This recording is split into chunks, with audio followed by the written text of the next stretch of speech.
Hello and welcome to TNWKS, the Now We Know show, the show where we discuss a topic of interest and by the end we will have learnt something new and hopefully you will too. I'm Zach. I'm Buzz. And what's this week's episode all about, Zach? This week's episode is all about model trains.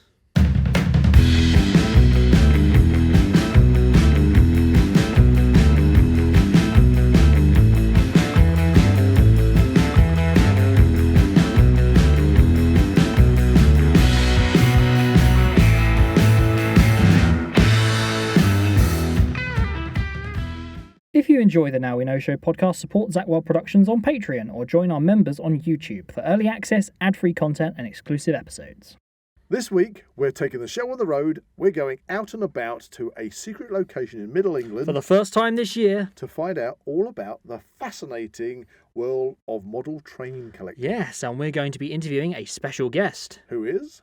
Ray Bond. And he's going to tell us all about the wonderful world of model trains. But before we head off and talk to Ray all about the fascinating world of model train collecting, we've got our usual weekly segment, which is Weird and Wonderful. So this week's Weird and Wonderful is called Fridge Raider on the Run. Now that sounds exciting. Well, it's quite exciting and also quite humorous because a chap called Daniel Fairbrother was running through Stevenage with a fridge on his back.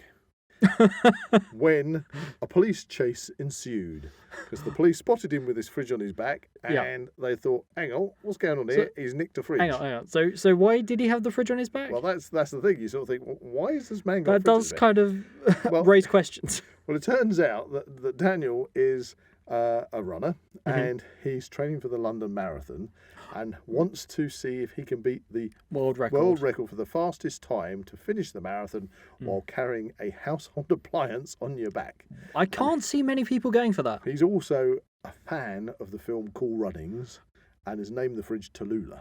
So, is that so after the bobsleigh? After the bobsleigh. So you've got a situation where there is Dan and Tallulah out for a training run when suddenly the local police spot him and this police chase ensues while he's running down the road, paying no attention to anything, and we've got police cars zooming down there, lights blasting. Oh man! To suddenly find what's wrong? What a sight! What a sight!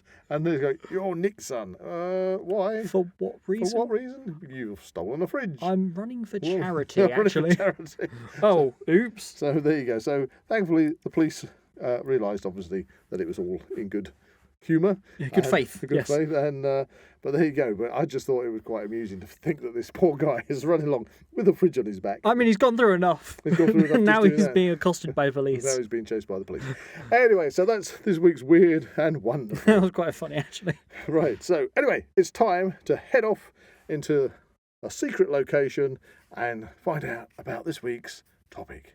So here we are in a secret location in Middle England with our very, very special guest, Ray Bond, who is a model train enthusiast. How are you, Ray? Very, very well, very well. Right, we're going to discover everything about what it means to be a model train enthusiast. One of our first questions is there an official name for people who collect trains? I mean, just like model railway enthusiast. Right, really, so there's no like trainees or anything like that. No, trackers. Just nothing. Yeah. You know, because some have their own kind of names they end up giving themselves. But for me, all this started off when I was just over 8 years old, living in North London. My dad was mad on aeroplanes. One Sunday, took me to see my nan. She lives right by Hornsey railway station. He said, we'll go down there while nan's cooking dinner. Went down there, this almighty massive diesel train went through the station, and I was hooked. I was hooked on trains from then on in at age 8. And wow, I had a completely different experience. Yeah. My dad said, because we lived in Hemel Hempstead when I was a kid. Oh, right, yeah. And way up on the edge of the valley, away from the train station. Yeah. And he said to me one day, let's take you down to the train station so you can see the trains coming through. And I remember we got a platform ticket. And I must have been about 6 or 7, and I don't think I'd ever even been on a train. And he took me on the platform, and it was like, okay, and there's nothing. And then this intercity or something came through, and the sound of it was terrified me. And I just went, I'm out of here. Yeah, and even Oh, today, Dude, I hate trains. even today, you hate the sound of I trains hate- going past. For me, yeah, that screaming sound you get from like not like a what we'd call a puffer train, a steam train. Yeah. But when you get them into cities and they have that Yeah. real screaming noise on them, I feel if there was some kind of monster that needs that sound, it's horrible. But you love it. Yeah. I heard this thing. It's turned out to be a Deltic, and that was me hooked. And that was like 46 years. 46 ago now. years you've been Yeah, an enthusiast. and I still for trains. love it. Yeah, it's Wow. Yeah, it's still like absolutely everything. I think I prefer model trains to the big ones. I don't know. I don't know. I mean, I do. I personally, I've been to many different train museums, Yeah. and of course, one of the nearest ones to us is up the road. It's the Neen Valley. Up at Neen Valley, yeah. Yeah. I mean, I love steam engines. Don't get me wrong. I'm being a little bit facetious with the trains, but I love the steam engine. And again, there's a place in Cambridge which is a science museum. I don't know if you know that one. Yep. And it's got all the steam generators and everything in there, and it's the engineering on that type of Victoriana you just can't beat it. You know? It's beautiful as well as being totally functional. Didn't they have some model trains at the House on the Hill Toy Museum? Have you ever been there, Ray? No, I Place can't say I know that it's one. over at Mount Fitchett Castle. Mount Fitchett Castle. right. Have you heard of that? It's only Stansted Airport. Yeah. And there's a museum there called being that we are toy collectors ourselves, vintage toy collectors. The House on the Hill Toy Museum is great. Yeah, It's stacked pack. It has full got a whole section on different things, trains, yeah. hasn't it? Yeah. It's quite strange. So anyway, you've been taken to the train station. You've seen this diesel. Fell in love. As soon as I left school, I knew I wanted to work on the railways. I didn't want to be a train driver. Oh or right, anything so like you that. actually do work on the railways. Oh yeah. I left school in June 1986, and I started my apprenticeship Wednesday, the 27th of August, 1986. And I went straight into the engineering side. But I knew I wanted to work on these great big diesel things I'd seen. Right. Yeah. So actual physically engineer on those trains. Yeah. And I was apprenticed on 250 litre V12s. That's what powers these big engines that are out here. They develop about 3,000 horsepower. Wow. All the components are so big, you need a crane for everything. The stuff I learned on just the engine itself, so not the body or the electrics, really, just the power unit with its 12 cylinders was 31 tonnes. Wow. And that's just the engine. When you think your average car weighs 1 tonne complete. And that for the whole car. Yeah. And so you're talking just the engine. 31 tonnes just for That's Well, is that like almost incomprehensible to think I was of. going to say that must be sort of in comparison to maybe a ship or something like that. Yeah, I mean, ship engines are even bigger still. Well, I can imagine the big, the ones that go up the Suez Canal that transport must be gigantic, but 33 tonnes is it's huge. These engines stand about 8 foot tall and probably about 25 foot long, something like that. That's how big an engine is. I hate to think what the glow pugs are. It's very, very big injectors. Some of the locos, their injectors are a metre, so that's 3 foot 3 inches long. Is your fuel injector that goes into each cylinder. How much fuel do they guzzle? A mile a gallon. 1 mile per gallon of diesel. Yeah. Wow. Yeah. No wonder the train tickets are so expensive. And that's why fuel tanks are at least 1,000 gallons. So how does that compare to the electric trains? Obviously, they're using electric. They must be more economical than the old. A lot more economical, I mean, the things we've got out here now that I work on now, actually, built by Hitachi of Japan. They come over on a boat. They go to Newton Aircliff in Durhamshire. I know that's not really a shire, is it? Northumberland, and get all fitted out. And then they run up and down here at 125. I've got to ask you, in this day and age, are they looking to try and phase out diesel because of obviously everything is we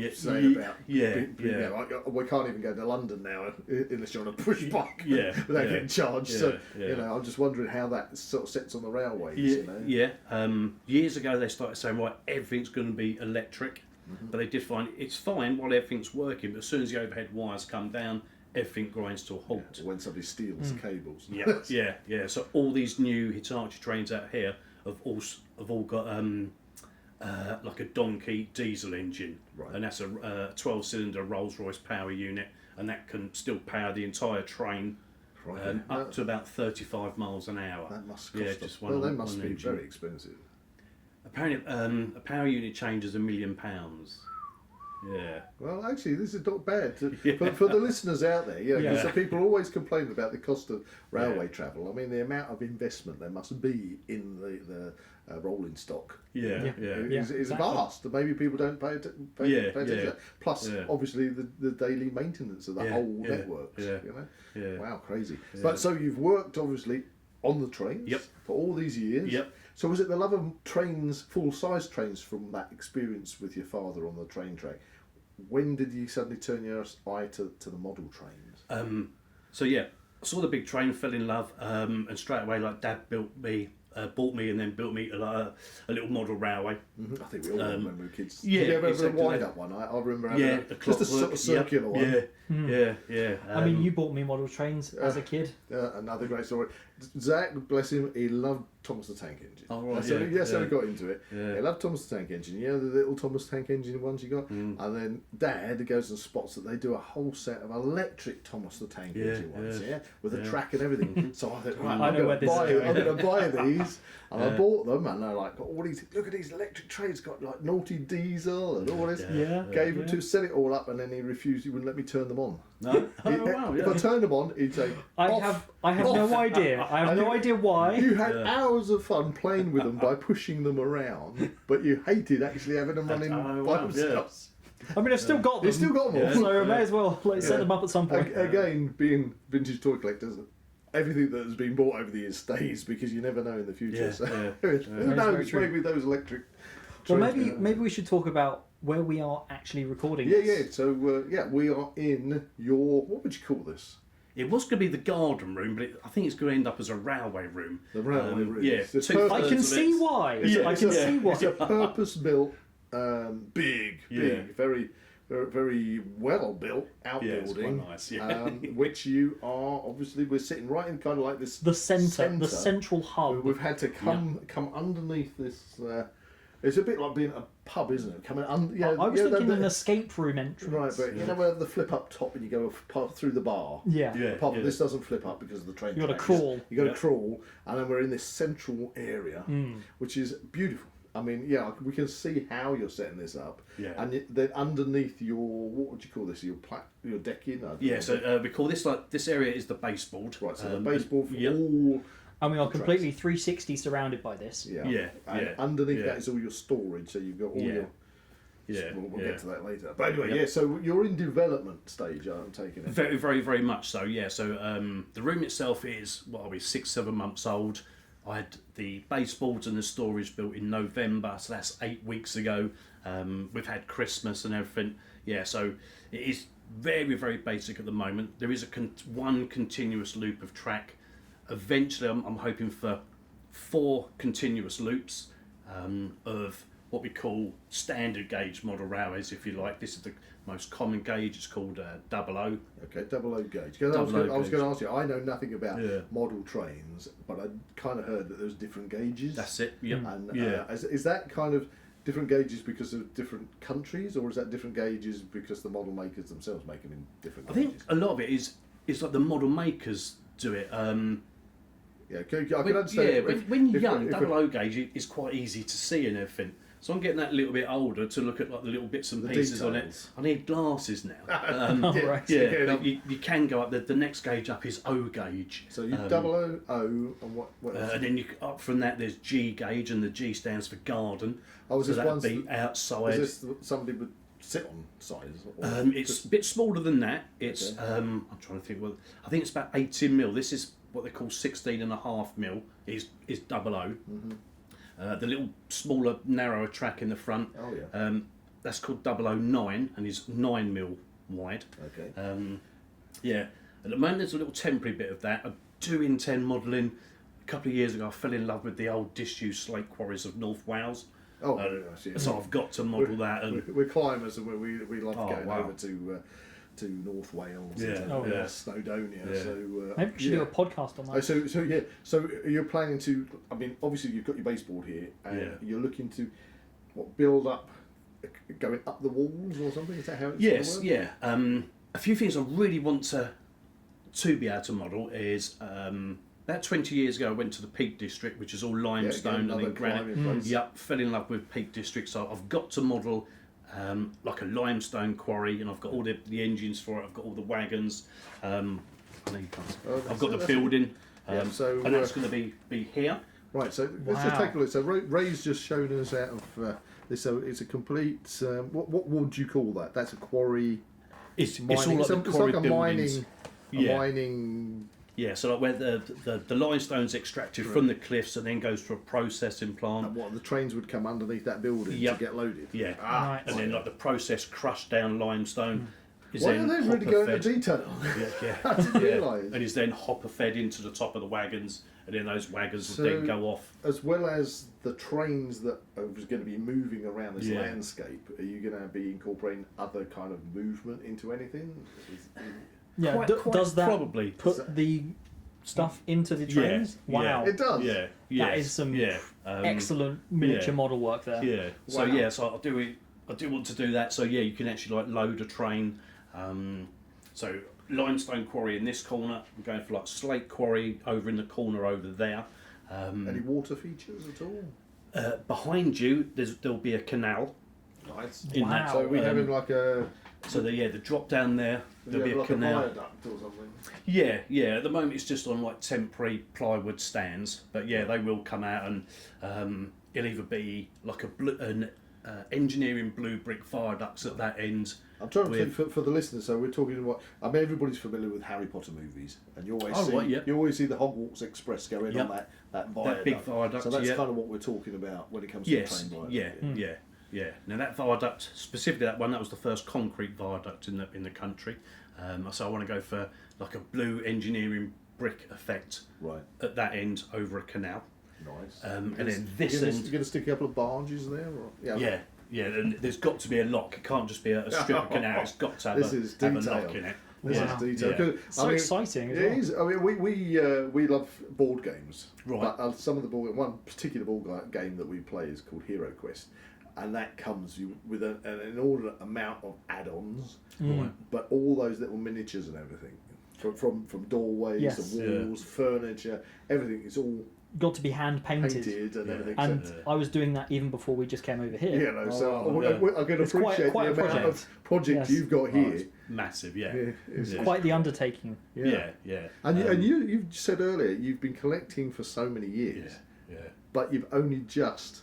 This is the first time that my collection has been in one room. So you must have been itching for years to actually be able to have the space to lay this out. Yeah. Wow, it's been dotted all over the house. This and must be a dream come true for it. Yeah. I mean, for several days, I just come down and just look at it. Or just sit and just think, like, wow, this is. I get that. I get that a lot on collecting as well. Was this all stored actually in your cottage then? Yeah. Wow. I don't quite know how. I think we have to say that's why we had to go up into the attic.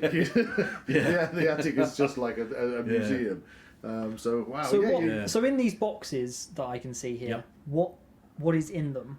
The side you're looking at now is what we call the rolling stock, and that's your coaches and that's your wagons, and we've got approximately 1,000 pieces of carriages or wagons. Out comes a box. Yep, we've popped the lid off.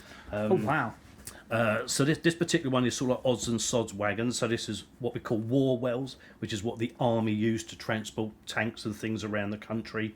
Nuclear flask wagons are in here. Wow. Any low flat wagons. The box below it, that's all my chemical tankers. Shield. Yep. Wow, my mother used to work for BOC Transhield. Oh wow. Down at Hemel Hempstead before it blew up. Yeah. Now it's funny. A little while ago you mentioned about Stansted Mount Fidget. Yeah. I buy my models pristine. Yep. And I then take another question we're going to get to. So you buy pristine from model shops, is this or? Yes. Yeah. Generally online now. I used to travel around because I work on the railways. I get free travel, so I could go to the shops. Well, that's what I was going to ask you. Do you go to like toy fairs? Do you just use online auction houses or? Yeah, there's a big toy show at Alexandra Palace, North London, once a year. I always go to that, and there used to be one at Peterborough at the back end of the year, which was a very, very good show. COVID stopped the Peterborough one, and it's never started back up again. Yeah, that had a knock-on on quite a few things, didn't it? You know, It affected Comic-Con a lot as well. Comic-Cons and things, because again, in going to get those vintage things, they really messed up. Yeah. You know, a lot of the event organisers had issues because of the COVID restrictions, and then after the aftermath. So you're getting a lot of this online. Yeah, predominantly now. Does this all come UK or just literally worldwide? All UK, yeah. I only model UK railways using a particular shop at the moment. Can I say it? Yeah, give them a plug. Kerno models down in Cornwall. Oh, Kerno, it had to be Cornwall. Yeah, Kerno. Yeah, and they are spot on. You ring them up, and bearing in mind they're down in Campbell, which is quite a way into Cornwall. As long as I put the order in before midday, it'll be on my doorstep 8 o'clock the next morning. How often do you actually travel down to their place? Because we love Cornwall. Yeah, We do. We do a lot of diving down there. Oh wow, yeah. Yeah, we did our wild swimming podcast. We did around while that, swimming yes. one down in Cornwall. Our son-in-law's in the Navy, and he was like down in Falmouth and Plymouth and everything. Yeah, so we used to go down there quite a bit. So then I'd go down to his shop, Campbell. Is that how you found it? Or was it? Because Go back a few years, we didn't have the internet to call upon. No. So it must have been, back then it was like you'd open something like Exchange and Mark to find stuff, you know. And effectively, there was a magazine called Railway Modeller, and it would showcase people's layouts, but the back of the magazine was all advertisements. All the advert, Yes, So I'd ring up a shop and I'd say, I'm interested in a Hornby R103, have you got one? But you'd be describing it. Yeah. Because you couldn't go online to look at Yeah, browse. yeah, You know. yeah. Wow. Must be a lot easier now. Or is it is actually. or is the temptation even worse? Oh, it's the temptation actually is worse. Yeah. Especially because you can actually, like, through eBay and things like that, you can Yeah. actually see what you're getting as well, Yeah. as opposed to just a promotional image. Yeah. It used to be. I used to use a particular shop up in Middlesbrough, which is a good 220 miles from here. And I'd ring them up, say, have you got a particular loco? Yeah, we've got that one. Okay, can you reserve it? I'll be there tomorrow to pick it up. I'd fill in one of my free rail passes, travel up to Middlesbrough, and I'd buy that one engine, and I'd come home again. With the internet, you look up that engine, but while you're there, so I wonder what else they've got. Yes. And something that I'm a sucker for is I refuse to pay P&P. Oh, post and package. Yeah. Yeah. That's post and package for our international listeners. So instead of like buying something for X amount and being charged £5 post and packaging, if I pay at least £200, I get my post and packaging free. Yep. So I always tend to do that. So I'll increase your spend order. 2 or 3 times what I really wanted to, just to get the free to get your packaging. So now it's a bit of a false economy. I was going to say that's a man's way of thinking. Yeah, but it really I really riles me want this, but I don't want to pay £5 post and packaging. Yeah. I'll just up the order. I love that. Yeah. So instead of one, right, we'll have 10 of those, and right, how close? Well, you're £3 or £4 short. Right, okay. Stick in something Well, else. it's good to have spares. Yeah, you always say Yeah. that. It's all good to Yeah. have spares. So what can you remember what the first piece of your collector... In one of these stuff you boxes bought? is a Hornby Triangle Blue Pullman set. I think it was made in about 1972, 1973, and that's the train set that my dad bought me, and I've still got it. You still got... Yeah. So that must hold a lot of sentimental value. Yeah. That's So I have still got that. That's fabulous that Yeah. you got that. Yeah. Would you say that that's your favourite, or do you have something else? Do you have a... yes. This is my star of... I do. So if we backtrack a little bit, I was saying like my apprenticeship, I used to work on these 250 odd litre V12s, and I just loved them. I think in my collection I've got about 200 model things called Class 37s. Some are pristine as they are, but I found it's actually a lady who lives in Stansted, Mountfitchet. Oh, right. And I take my pristine models to her, and she makes them dirty. Oh wow! So we somebody can- that actually does that. Yeah. And it's a massive business. It really is. I want my train dirtied up. Yeah. Dirty my locomotive. Dirty my locomotive. Yeah. out of the box, they're very shiny. They don't look anything like the real things. Yeah. So I take them to GC Weathering at Stansted Mount Fitchett, and then sometimes I'll give a prototypical photograph and say I'd like it to look like this. Other times I'll just ask for like a generic. We call it like light, medium, or heavy weathering. You can tell it pulls coal trains, it pulls oil trains, or it spends all its time on passenger. If it's on passenger, it'll stay a lot cleaner than if it's pulling coal trains. And about 1 month later, she'll ring me up and say, right, Ray, it's done. Come and get them. The foam packaging, Zach. Yes, I know what that's like. Zach orders in the foam packaging from Germany. Germany. Oh, wow, It's for all the miniatures. We're just going to move over a little bit, and so this is a brand new one you're getting out. Yeah. So this is how like when you buy them, this is how they look like, Which is Pristine. quite lovely. Pristine. Yeah, it is what we call pristine. Wow, the detailing on that is Yeah. amazing. I mean, this one's even. it's got a little pussycat on the side of it. Is that a pussycat or is it a Highland, Yorkie? Highland Terrier. Yeah, that was based at a particular depot up in Scotland. Glasses. Yeah, this one's even got the little handbrake chains that run from the body down to apply the handbrakes. Must be without my glasses, I can't see them, but I'm assured They must be there, Zach. I believe you. I believe you. Yeah. And then the other train is identical, same model.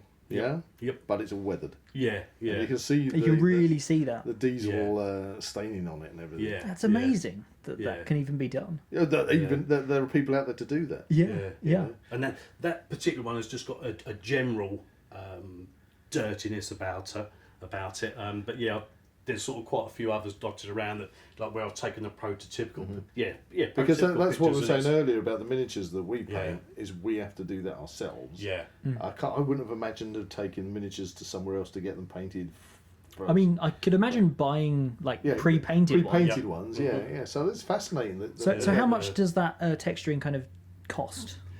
So that one there was £30 to take it from that condition to that condition. That's reasonable. That's very reasonable. Yeah, the amount of time you got to invest in doing that. Yeah.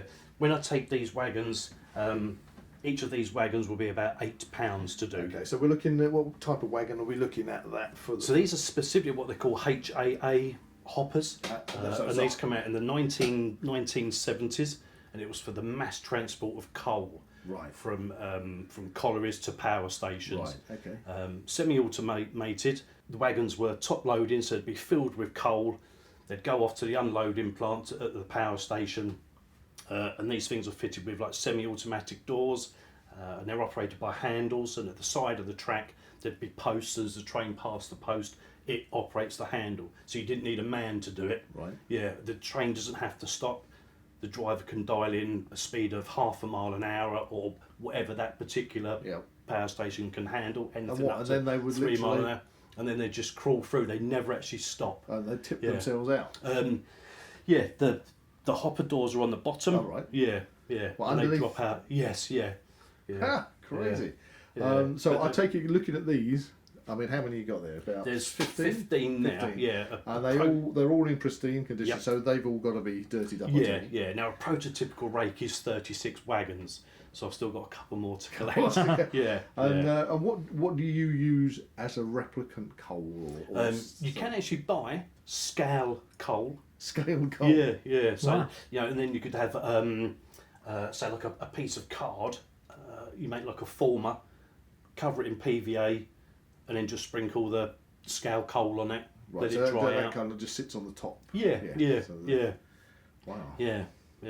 So these ones are top loading, bottom doors, but I do have certain wagons that used to be top loading, and then the couplings on them could actually rotate through 360 degrees. And as they went along, the train would stop. The wagon would be held almost like in a vice, and then tipped through 180 degrees to empty it, and then back again. So with the electrics that drive all this, okay, you've got the fine tuning on it, so you can adjust the speed of your trains and everything. Yeah.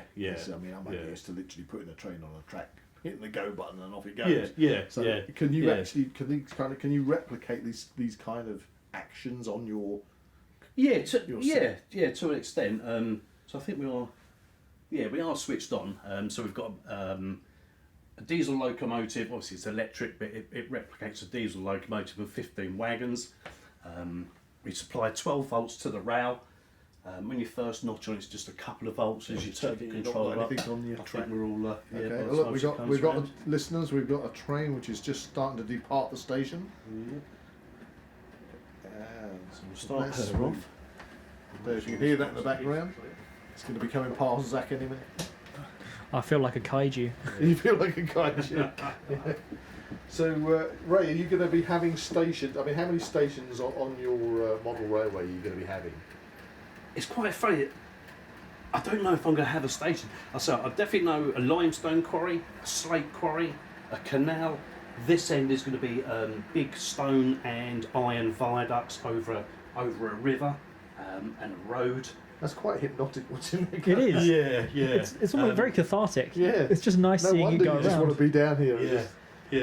And Yeah. just- I don't know if I want a station. I must admit, it's So, are you looking to have kind of like lower levels and upper levels? quite possibly. Yeah. I definitely want at least 4 loops in here. Like so, four trains. So probably 2 freight trains, 2 passenger trains, 1 of each going in each direction. Okay. So you have 2 north to south, 2 south to north. Then the slate railway as well. Then I'll need like sidings here for the limestone quarry. Are these going to be? I mean, like you say about how you kind of modelling them on places you've seen. Yeah. Are they actually going to be modelled on those and be sort of replications of real places? Yeah, with a bit of an artistic modeller's Right. licence as well. Yeah. Nice. Yeah. So are they all controlled via that box I can see over there? Yeah, everything at the moment is coming from this. And again, this controller, I had that when I was like 8 years old. Wow. And it was already a couple of years old then. So Well, it this doesn't is go from out of about date then? 1970. No. All it's got to do is just put 12 volts to the rail. Yeah. And what is it? What's it called? Transform. This is the controller, if you like. Yeah. This is this one was made by a company called Hammett and Morgan. And it's their duet controller, which was like top. If you're saying top that's from the control at 70s, the time, yeah. that in itself must be a collectible. Then. Yeah. Must be worth quite a lot. There's 3 of those. Yeah, there's another 2 of them somewhere. So I think Again with the spares. I think in the conversation we kind of skipped a little bit because you said what is your most favourite prized? Yeah, it's one? this loco here. It's that particular one you got out, the one that's been the dirtied up one. Yeah. And what again? What type? That is is really cool. This is an English Electric Type 3 Class 37. I used to work, never actually worked on that actual one, but they built 308 of them, and I worked on about 100 of them. Yeah, and I just loved them. And yeah, every model that comes out of them, I end up getting at least one of. Yeah, and that's why there's so many of the things. Yeah. So yeah, that one probably is my like go-to one. I've got to say, I've kind of noticed so far. I haven't noticed any steam trains. No. So are you not a steam train? No. Right. Okay. No, doesn't do anything for me at all. I honestly, I don't know. This is what we're Yeah. discovering on our journey. Yeah. Because kind of like you imagine a lot of model train enthusiasts probably love having a Flying Scotsman or something like that. Yeah. And I don't think I own a Flying Scotsman. Yeah. So what is it? I've definitely not got a mallard, which is what they call the A4, which is like the very streamlined.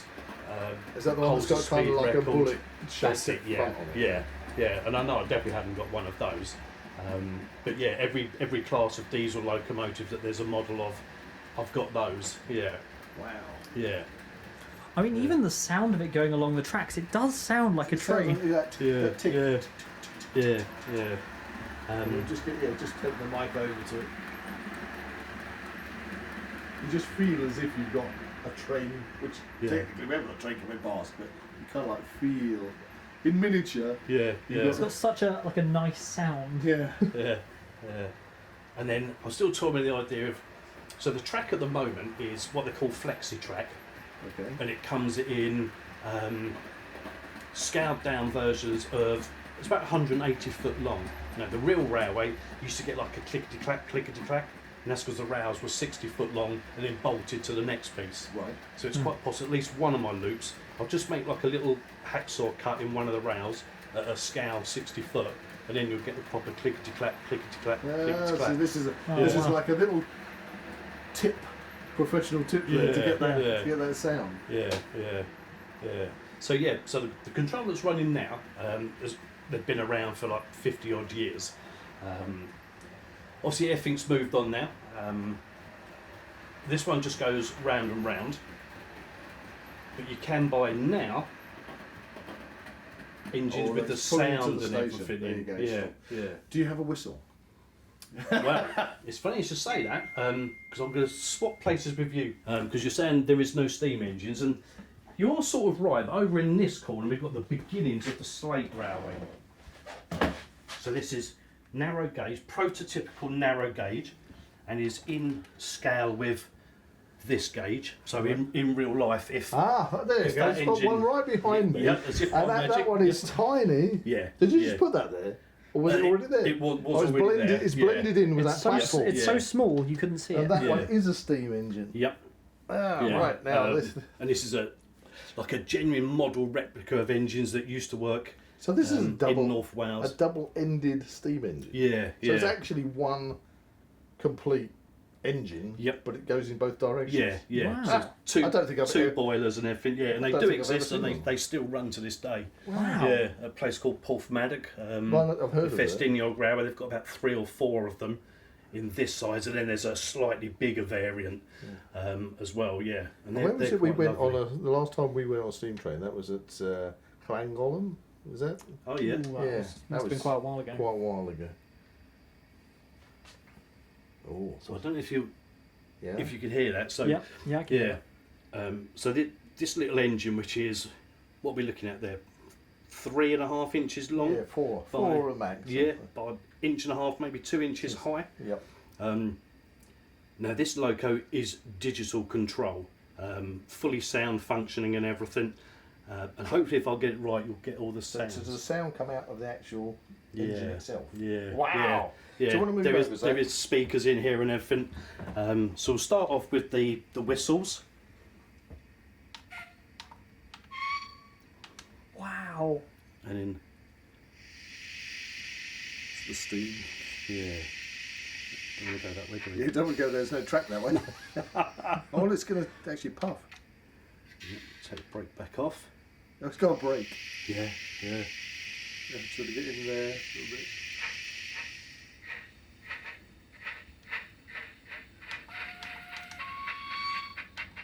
Wow, and you can see it going around as Yeah. well on the wheels. I say you've got all the motion in there and Yeah. everything. Yeah. Wow. I'm loving this. And the sounds coming out of that That tiny is brilliant. Yeah. That is brilliant. Yeah.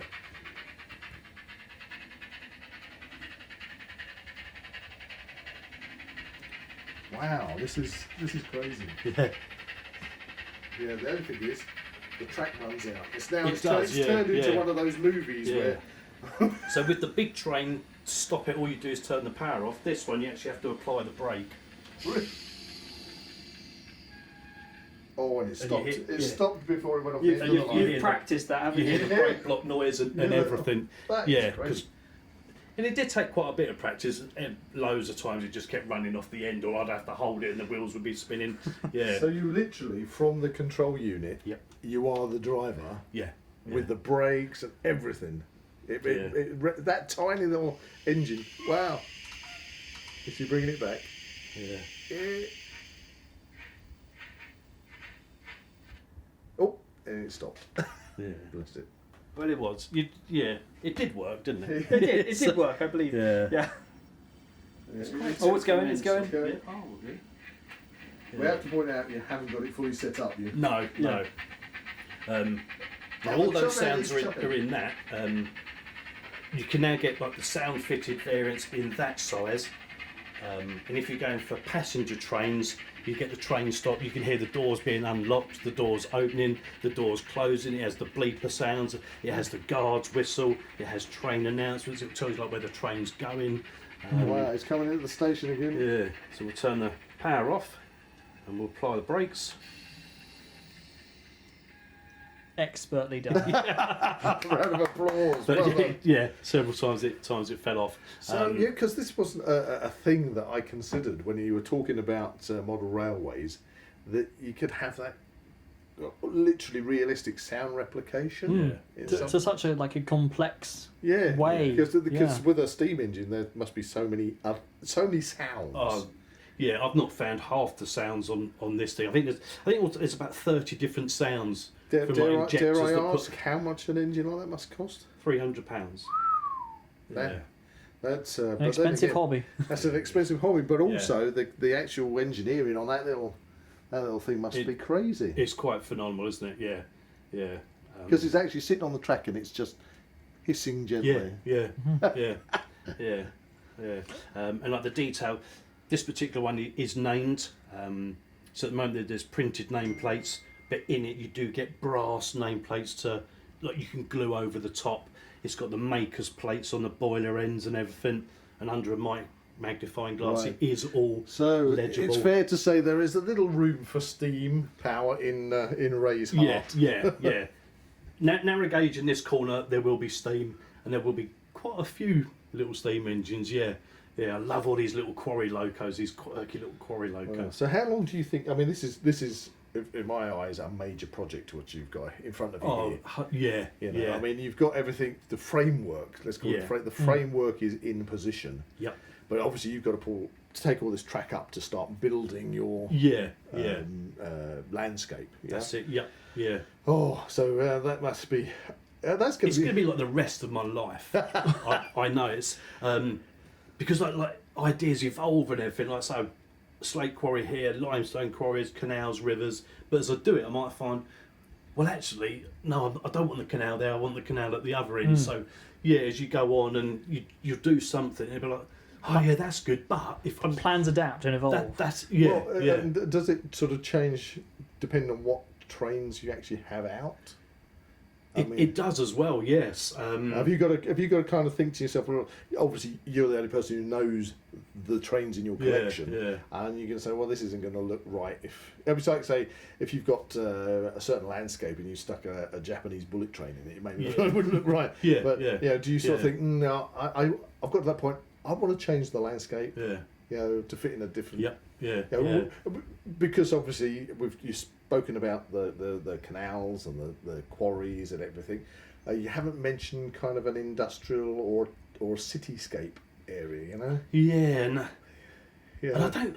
Like I said, I don't think there's going to be a station. So is it going to be literally based within the countryside? Is that what we're looking at? I rather think it's going to be. So you're not going to have a train going through a miniature Stevenage then, or something? No. Stations take up too much room to have like a full length. So I have got like express trains that are 9 foot long. So to have like a platform 9 foot long to take it, you're taking up so much of the baseboard, and like when the train accelerates away, it's then going to go into a curve, and you're not going to see the train for that long. So I think, well, no stations, you're always going to be able to see the train. Are you going to be putting other little details in, like maybe sheep on the mountains? Oh yeah, and things like that. You can have the little people. Yep. Cool. That's amazing. Yeah.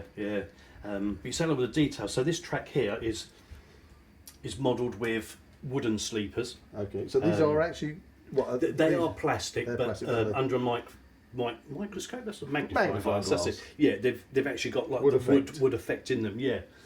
Over this side, for instance, here these are concrete sleeper track because like wood did rot, even though they were soaked in creosote for like a month on end.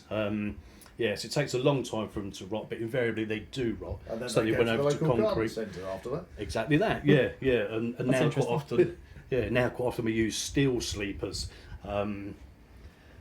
If I use concrete track, if I did ever run a steam train, that's not prototypical because concrete sleeper track wasn't around when steam trains were going around. Although, as you say that, we sometimes get where we live, we sometimes get the odd steam train comes through. Like heritage train. So they run them on a modern track. Yeah. So again, modeller's license and everything. Yeah. So. Because I heard, people, I think they queue up to see is it the Flying Scotsman? Flying but there actually is only a tiny part of it is original. Yeah, it wasn't part of the undercarriage or something. If any, the rest of it is actually new. It's like Trigger's broom, isn't it? It throws up that kind of question of if you have In this case, we're talking trains, but if you had a sailing ship and you have to keep repairing it and you replace it, you replace bits of it, and you can continually do that, take it out of the dry dock and you can replace. When does that ship stop being the original ship? Yeah, that is true. Like Trigger's broom. Yeah, I've had this broom all my life. It's had 7 heads, 4 handles. It's not the same broom, but it's still Trigger's broom. It's the broom, that's it. Yeah. So how many trains in all have you got? Has there been an official count? No, there hasn't yet. So on this site, there's approximately 400 locomotives, somewhere between 400 and 500 locomotives. And then this side is approximately 1,000, maybe a bit more, of combined coaches and wagons. Wow. So Yeah. he's out in front of your Dalek collection at the moment. Yes, So, yes. Zach's a Quite great Dalek considerably. collector, and we've had several hundred Daleks. We're but I don't working think- on it. We're working on I it. don't think we... And 2 full-size ones. Oh, 2 full-size Oh, ones. wow, yeah. Oh, fantastic, yeah. So, yeah, I would say I've got all the rolling stock I need. Unfortunately, the companies do keep bringing out new stuff in new colours. They're And I going to think keep tempting you. I've got to have that as well. Well, of course. Yeah. So this particular engine that we looked at earlier, the Weather Dirty one, was made by a company called Bachmann. Last year, a company called Curascow brought out a new super duper all singing, and it wipes the floor with the old Bachmann one. So my 150 odd Bachmann Class 37s are obsolete, if you like, and need replacing with the Curascow ones. But I'll keep them side by But side. surely they become, don't they become even more collectible? Yeah, You know? yeah, I mean, like yeah. anything, as people replace things, then the older ones become fewer and fewer, or they get damaged, and that will makes them become more They valuable. appreciate value, don't they? That train's making different Yeah. noises. Yeah. Is that the engineers? That's like the boiler being raked out. And stuff, yeah, and we didn't touch anything. It just does it. Wow. Yeah, That's really cool. It's just on like a Yeah, timed look, loop. you or can something. listen to the guy. Yeah, Literally sounds Yeah, like he's yeah. shoveling coal. yeah. I say like some of them had, Yeah, had it does. door slams and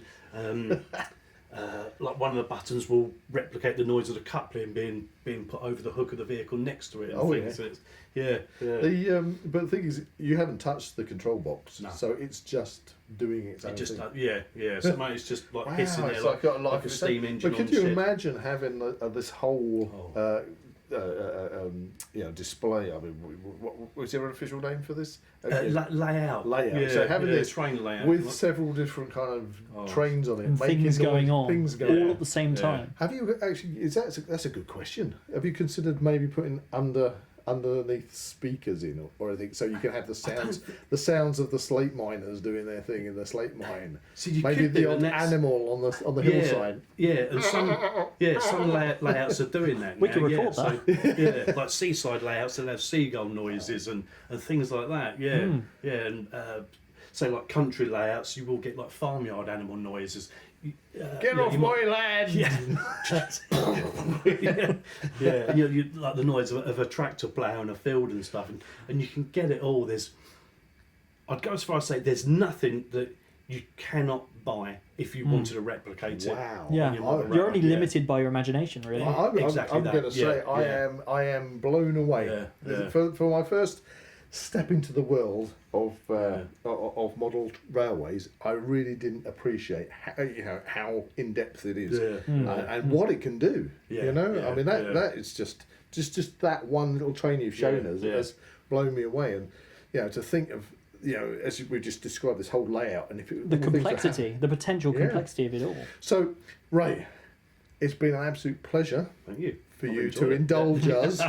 Couldn't we come back in the Of future course, yeah, once this layout starts to take shape? It'd be an absolute pleasure. It really Oh would, yeah, it would be great to see come it back and develop. see We would it, love to see this, and I'm sure the listeners will love to catch up and find out how it's going. Have you got any kind of advice for people looking to get into model railways? Don't do it. Yeah. It's too expensive. Just watch it from afar or go to a model railway show. Yeah. I think for me, because I've been collecting for so long, 40, 45 years, as a new model come out, I would get one of it. Now that it is time to actually put my layout down and everything, I'm looking at sort of like scaling back my collection. My sort of favourite times, if you like, were from the middle of the 1980s, probably to the end of the 1990s. That's when there was still diesels running, AC electric locomotives, and what I like to think of the railway as real. Everything now is just plastic. It's just had boiling water, and you've got a new train. But no, all the older stuff that was properly built in engineering workshops in our country and everything. Yeah, that's what I want to model. Yeah.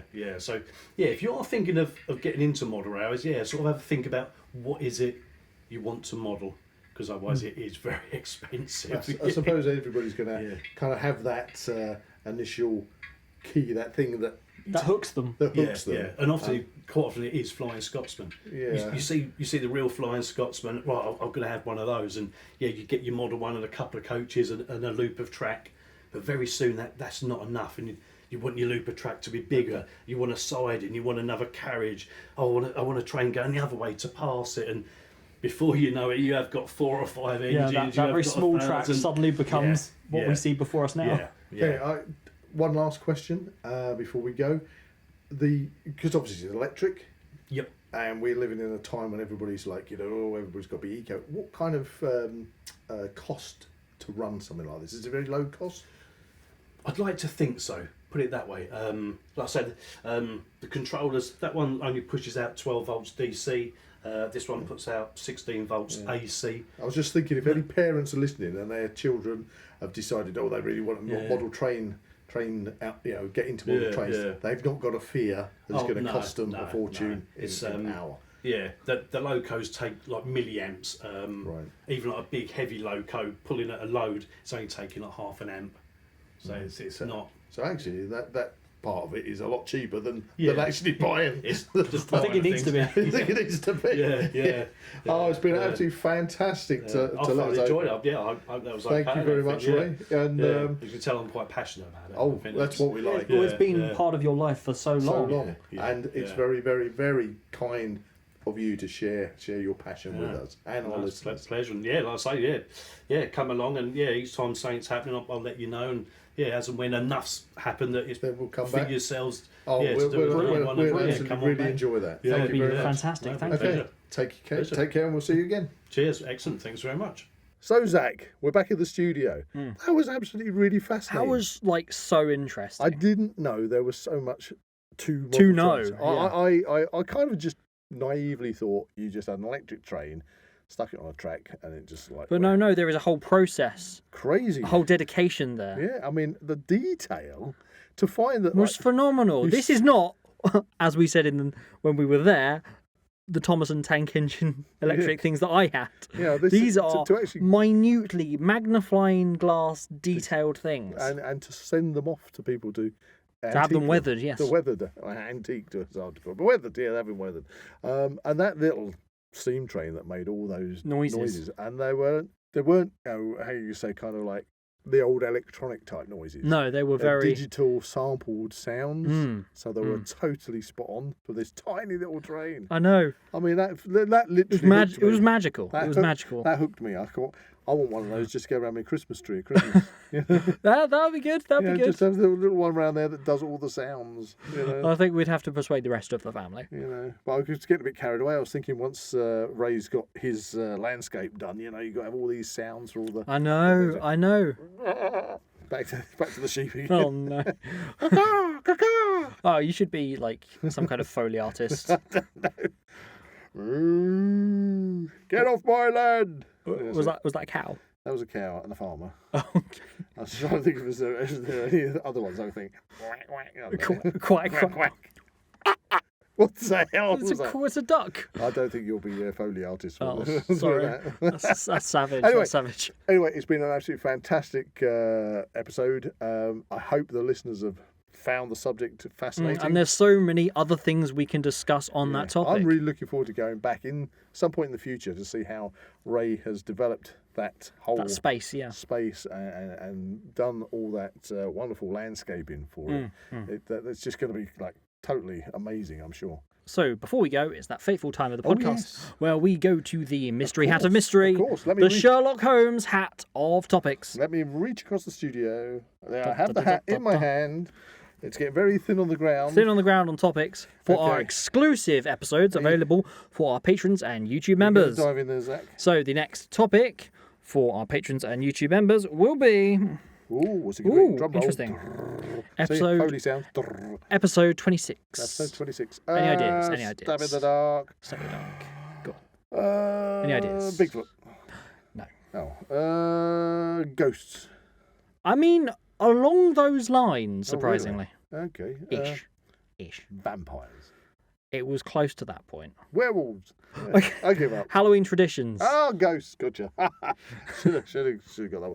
Anyway. So that will be available on Patreon and available to our YouTube members. Thanks for listening, everybody. It's been a blast, and we'll catch you in the next Now We Know show. If you enjoyed this podcast, please like and subscribe to this channel and comment below any suggestions of topics or activities you'd like to listen to in future episodes. That's all aboard! Goodbye from Zach. And mind the gap. Goodbye from Buzz.